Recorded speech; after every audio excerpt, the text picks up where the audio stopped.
Welcome. I'm Julie Bacon, and you're listening to the Mindset Coaching for Handlers podcast, a podcast for dog handlers who are on a mission to achieve big goals.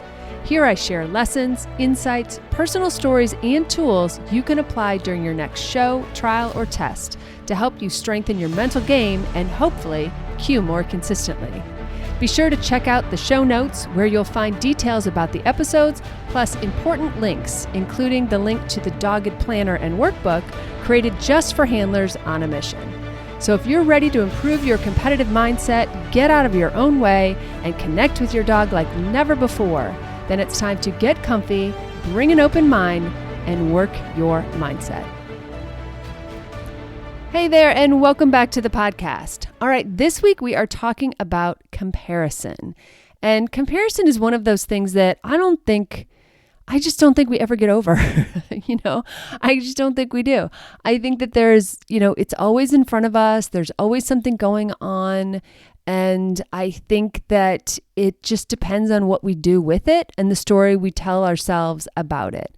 And you hear me with that phrase a lot because I think that a lot of things happen in the world and we get to decide how we want to feel about it and how we want to react to it. And I think comparison's really at the top of that list because it's not going away, right? It's like pressure, it's, those kinds of things. Like they're just always going to be part of the competitive journey. And I think for me, what I've kind of come to, my current belief system, I guess, around comparison rather, is that I think the reason we compare is we are so desperately seeking feedback, measurement, trying to understand like, how are we doing? How are we doing, just in general? And without something to compare to, it's hard to know how we're doing. We go to classes, maybe we take privates, maybe we're doing online stuff. And even still, it's hard to know where we are in our journey. Am I ahead? Am I behind? Am I doing well? Am I right where I should be? So then what happens? We start to look to others. We start to look to other handlers, other dogs, litter mates, etc. And we're like, well, am I better than or not? You're less than them, or, where am I? So it's this constant search for feedback, and comparison is like so handy, it's always there. It's always staring you right in the face, right? It's always right there on Facebook, Monday morning brags or, Sunday night brags or whatever, everybody's always like posting. And so constantly you're looking at someone else's highlight reel, right? Because let's be honest, that's what that is, against your reality. And maybe you're going through a rocky part of your journey. And so then you're comparing someone's highlight reel to your rocky part, right? And I think it just all stems from this desire to really understand, like, how am I doing? Tell me how I'm doing. So I think that is why it's always going to be there. It's always going to be present. So today, and also like in the membership all month, we're going to be really breaking down comparison and figuring out, okay, yeah, it exists. Like, what do we do about it? And because there is a way to turn it into something good. There is a way that comparison becomes motivational, even inspirational, and can really push us to do better. Because like jealousy, which comparison and jealousy have I think a big overlap in the Venn diagram.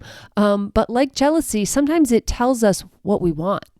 If we're comparing to someone else who has something that we want, then sometimes it is the spark that we need, or the kick in the butt, or whatever you need, to get us going and to figure out what it is that we want. Okay. So I think that we have to if we acknowledge that comparison is always going to be there, then we stop fighting it so hard, right? Like, don't spend so much energy telling yourself you're bad, or you shouldn't, or this is terrible, or stop thinking this. Like, just see it and go like, yeah, there's comparison sneaking up on me again. How I get to decide how I want to feel about it. Okay. So for today, we're going to talk about like why we first compare, which kind of went into that a lot. But there's some other reasons, and then how it's holding us back.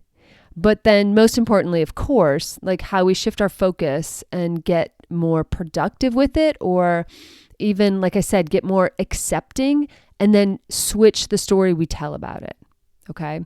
So some of the other reasons we compare, in addition to like desperately wanting feedback, is it's like triggering. I guess that's really the point of comparison, right? Is comparison would be fine if it didn't trigger you, if you didn't feel a certain way, if it didn't upset you, right? If you were looking at someone else succeeding and you were like, oh my God, I'm so happy for them. Well, then you wouldn't even call it comparison. You would just say like, oh my God, I'm just so happy for them. They've worked so hard. Like they're my friend, or maybe I don't even know them and I'm really happy for them, right? But when it comes to triggers, some of the triggers can be when we watch somebody succeeding when we're struggling. Okay, because the contrast, right? The difference there in emotions is really big. And that's kind of the trigger, right? You're feeling maybe frustrated, or you're just kind of in the struggle, in the mud and the muck for a while with, a certain dog or skill or whatever it is that you're working through. And there goes so-and-so who's, posting that they, finished their title in like 3 tries, kind of a thing. And that can be triggering because the distance or the delta, right, between where you are and where that person is big, and you feel it and you're a little jealous maybe even, and it just gets you, right? It gets you. Another trigger is when you see those like perfect, videos and clips and whatever on social media, whether it's a training clip or whether it's something from a trial, but you see that and you're like, oh, I could never, or my dog's not there yet, or my dog's not ready to do that yet. Or I'm not ready to do that yet, maybe even, right? And that gets triggering because again, whenever there's a big distance between where you perceive yourself to be and where you perceive the other person to be, when that's big, then it is more triggering, right? If you were close to someone, if you're like, oh yeah, I'm almost there too. I just don't have that like one little piece, but I'm almost there. You wouldn't be feeling the same amount of emotional response, okay? And then, falling behind, if you like, especially if it's friends or littermates or, people you follow closely, when they get ahead, you feel like you're in some sort of a race. Like there was never a race. No one ever blew the whistle, said, ready, set, go. But for some reason, you put yourself in this race. And, to that, and just as you think about this whole episode, to that, I would say like, why? Why did you put yourself in this picture?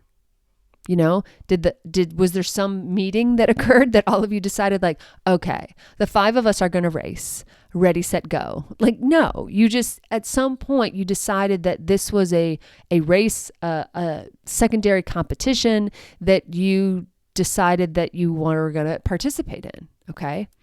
The biggest problem with what I'm going to call negative comparison is this. It shifts your focus away from your own progress, your own journey, your own training, maybe even, and to someone else, right? You're taking your precious energy units and you're deciding that instead of spending them on yourself, you're going to spend them following this other person. And then as a result, it might lead to, eroding your own confidence, feeling self-doubt, even like screwing with your motivation because you might just feel like, screw it. Like, why even try? They're already so far ahead. Like, never mind. Okay. So all of this can come even from like one little trigger, one little social media post, and like down the rabbit hole you go. Okay. Slippery, slippery, slippery slope for sure. All right. So when we talk about, that thing of it's shifting your focus, I want that to be, I don't know, like kind of your handy red flag. Okay. That whenever you catch yourself comparing, I want you to go immediately to, why am I giving away my energy to this team? Right? The dog, the person, the whatever, the situation, the environment, whatever it is. Why am I giving my energy away to this team? Okay. Because that brings me to the second thing I want to talk about, whereas we need to recenter our focus and our energy on our own journey, obviously. Okay. So the antidote, if you will, is getting some clarity and some self-focus. and defining your version of success and looking at your own, eyes on your own paper, right? Like looking at your own journal, your own goals that you set for yourself, your own why, looking at your own dog and their training and maybe even their age and where they are. We make jokes about the fact that, girl dogs mature more quickly than boy dogs. Is that one of your problems, right? Are you comparing kind of apples and oranges, or, two different, a cutie orange and a blood orange or something, right? If they're in the same litter. But like, are you making appropriate even comparisons? Okay. So when we get focused back on ourselves and we reconnect to the clarity that our own goals, our own why provide us, then we realize that your energy and your focus is much better spent on yourself than on others. Okay. The other thing I really want to talk about is I feel like, especially like in my one-on-one coaching sessions, I really feel like a lot of people listening, a lot of people who work with me, right? They know my jam. They're on a performance mindset quest, right? So props to all of you. And so I give you credit that you're all focusing now maybe on your process goals, and you're focusing on those things you want to do and the things you need to work on. And you've got your lists and you're making your notes, but you're measuring still on outcome. Meaning you're measuring still on the ribbons. So then when comparison comes along, what happens is you're measuring your progress against someone else's outcomes. And that's not going to work either. So we have to make sure that we are measuring the right things. That if you have process goals, then you need to measure your progress against your process goals. It's super hard to say fast. So we have to make sure that if we say that our process goals are what's important, then that's what we're measuring against. How well did we do this weekend against our process goals? Not, because I've literally had handlers say to me, well, I'm really working on this. I'm really working on like our rituals and our process goals, but we haven't queued in, 2 months. Well, that doesn't go together. Like, how are you doing on your process goals? So if your process goals are important to you when you walk into the ring, they have to be just as important to you when you walk out of the ring. Okay. And that all ties into like everything about this, centering back on your own journey, focusing on yourself, thinking about your process goals, thinking about how you're measuring. It all goes back to like, what do you want from this sport? What do you expect to happen from this dog, from this trial, from this, everything? Like, you need to, again, focus on your own journey. And that's why I think it's, here's another argument for why you need to write this stuff down. Because then you have a touchstone, something to come back to, something to review when you are having one of these moments. Because like I said at the beginning, this comparison stuff is not going away. It's what you do about it. Okay. So in your writing, make sure that you're writing down your successes. Make sure that if your process goals were important for the weekend, that you are measuring by that on on Monday, if you will, and you're writing down like how you did against that and celebrating those successes. Because sometimes, like if you're working on connection, that's really hard to see for, a lot of people like outside the ring. Okay. But you'll know if you ran more connected, or if your connection was better, or if your dog was happier, or, if you were really working on your footwork and your footwork just slayed it this weekend. Like, you're probably the only one who's going to notice that. And a ribbon isn't going to tell the whole story. Okay. So write down your successes as well. And when you look back on your progress, make sure you're looking back far enough. It's really hard to tell, like, a week to week, how much progress you're making. But when you look back 90 days or 180 days, like, you can really start to see the shifts. Again, why you need to write stuff down so that you can really see that progress and really understand where you were. I am constantly surprised, even though I've been doing this forever, I'm constantly surprised that when I go back, like, and sometimes I'll do it like at the end of the year, like flip back through my planner or, my journals and stuff and look at something and read something from, like a year ago, and I'm just like surprised. And I'm like, oh yeah, like I kind of forgot that. Because we leave some of that in the past, maybe because we want it in the past. But we forget. though, write it down and look back on it and really acknowledge the small wins, the big wins, because, every journey starts with this one step, and all of those little small changes that you're making are truly going to add up. Okay. All right. So I'm going to give you a couple things to do when we come back. Quick question. Do you ever wish you had more mindset help? Well, the Q membership was created just for that reason. Every month we pick a topic, and then we have 4 lessons, which are kind of like these podcasts, that we dive deeper into. And so if you are ready for more, you're ready for more mindset work, think about joining the Q membership. Annual members get a free coaching session, but you can also choose the monthly option as well. Go to theqcoach.com to learn more. Let's get back to the episode. Okay, so I hinted at this a little bit at the beginning, but we want to use comparison for growth, right? It's better than using it for self-doubt. It's better than using it to erode our confidence. How about we use it to inspire us and motivate us? So when you see somebody out there, again, whether you know them or not, and you start to feel that like sneaky comparison come into your brain, or your, maybe you feel it first emotionally, maybe even feel it first in your stomach physically.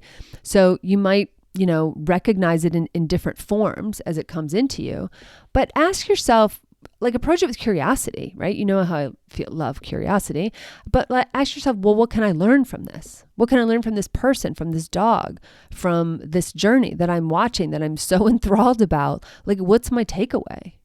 If someone's handling looks that great, what about it can you adopt? Can you play the game of run like so-and-so, right?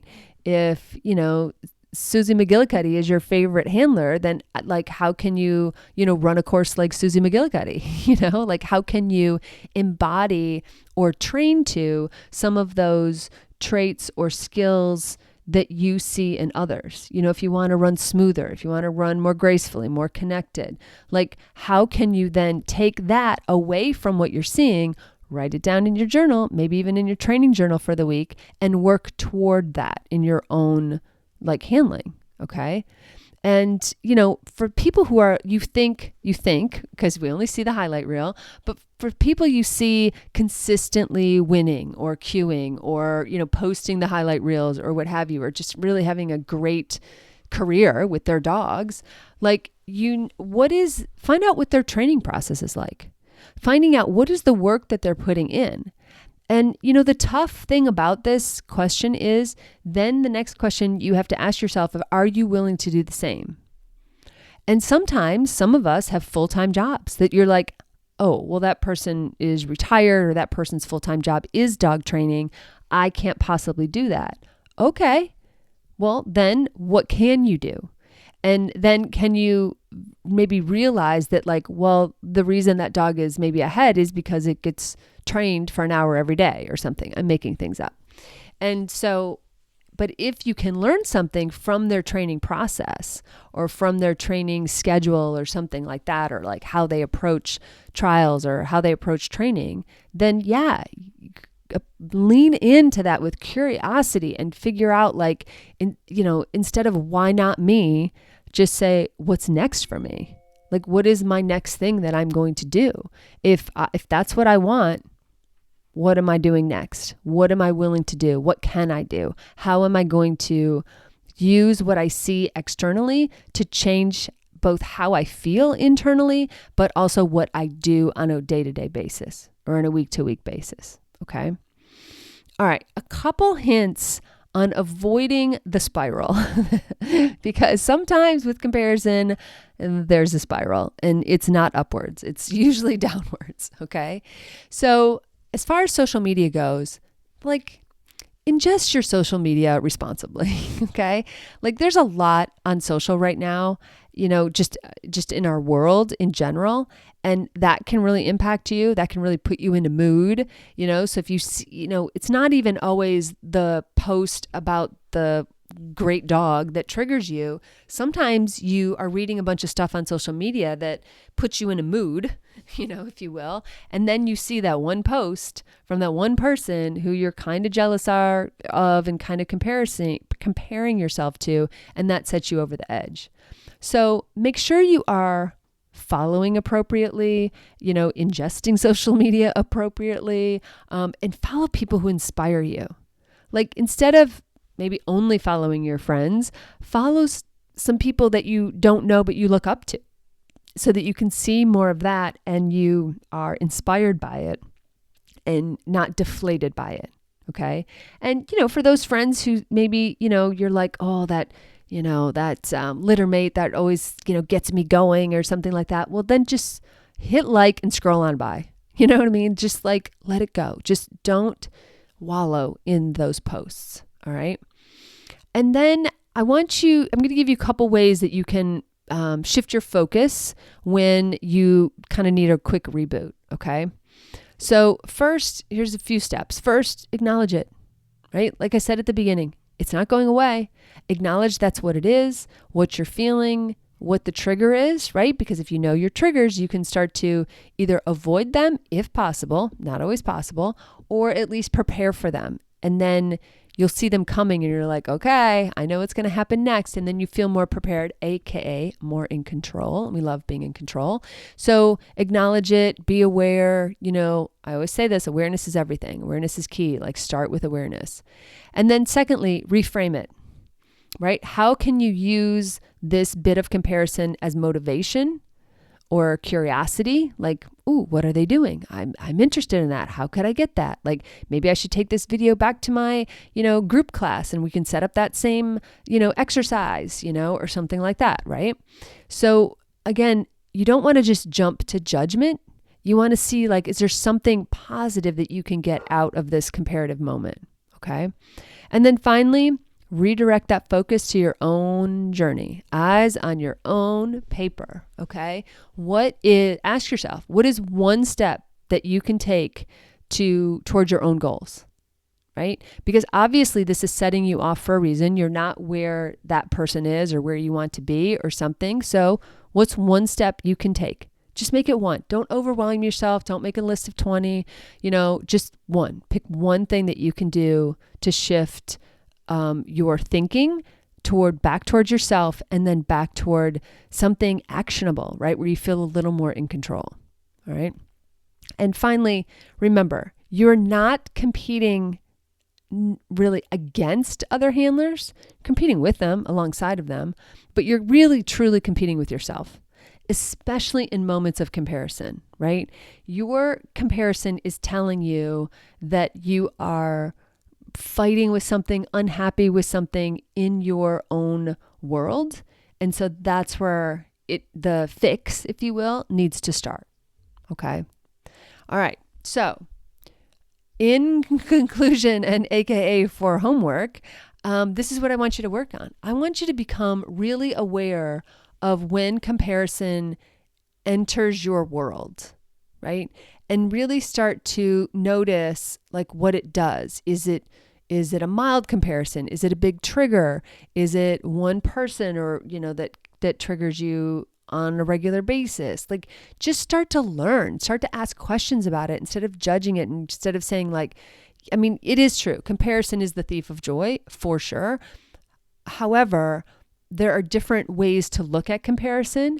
And first you need to understand what kind of comparison is it that doesn't work well with you, right? And how can you turn that around to being motivating? Okay. So think about something you can celebrate, instead, turn it around. But again, this week, I just want your homework, if you will, your homework is to just figure out where does it come from most of the time? And like, what are my normal triggers to this? What are my normal responses? And then what can I do to turn this around? Okay. All right. So please take this seriously. I know comparison is such a big thing for so many of us, myself included. And just remember, like, look at your dog. Like your dog is not comparing him or herself to others. Your dog didn't ask to enter the trial or didn't care if it queued today or yesterday or last week or whatever. So we need to just think about perspective and realizing that comparison is something that we can control. It's not, it's not this thing that we can get taken away with. We actually get to control how we feel about it and certainly what we do with it when those moments pop up. Okay? All right. No matter what you're doing this week with your dog, I hope you have a fantastic time. Thanks so much for listening to the Mindset Coaching for Handlers podcast with me, Julie Bacon. I am so grateful for your precious time. Check out my Dogged Planner workbook and journal available on Amazon. Just search for Dogged Planner. I also offer monthly membership that's perfect for ongoing support of your awesome goals. Check out theqcoach.com for details, or just stop by and check out all the ways you can work on your mindset. And be sure to follow me on Facebook and Instagram at theqcoach and let me know how it's going. Finally, please share, subscribe, and leave a review. This helps us podcasters tremendously. Plus, I know I get my best podcast recommendations from friends. Thanks, and have a great week with your dogs.